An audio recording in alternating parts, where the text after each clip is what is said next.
Les asiles d'aliénés sont des réceptacles de magie noire, conscients et prémédités.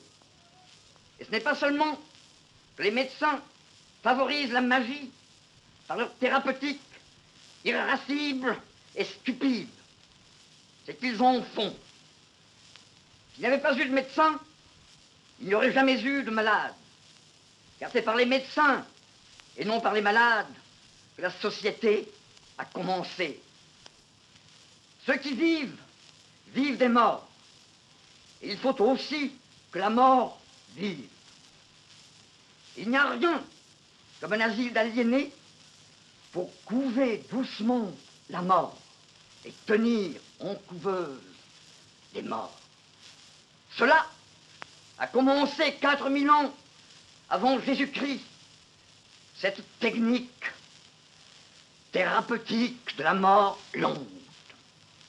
Et la médecine moderne, complice en cela de la plus sinistre et crapuleuse magie, passe ces morts à l'électrochoc ou à l'insulinothérapie afin de bien chaque jour vider ces haras d'hommes de leur moi et de les présenter ainsi vides, ainsi fantastiquement disponibles et vides aux obscènes sollicitations anatomiques et atomiques de l'état appelé Bardo.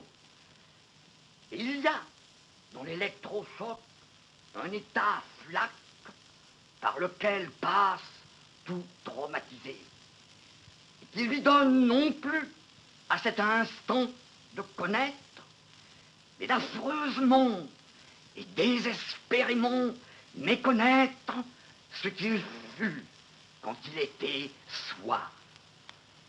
J'y suis passé et ne l'oublierai pas.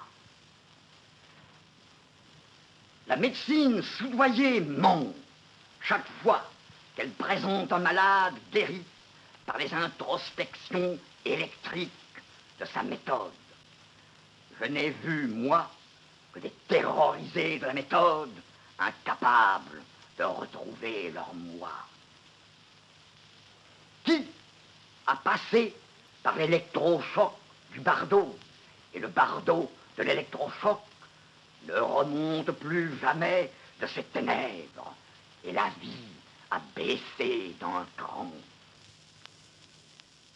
Or, je le répète, le Bardo, c'est la mort. Et la mort n'est qu'un état de magie noire qui n'existait pas il n'y a pas si longtemps. Créer ainsi, artificiellement, la mort, comme la médecine présente l'entreprend, c'est favoriser un reflux du néant qui n'a jamais profité à personne et dont certains profiteurs prédestinés de l'homme se repaissent depuis longtemps. En fait, depuis un certain point du temps. Lequel? Celui où il a fallu choisir entre renoncer à être homme ou devenir un aliéné évident.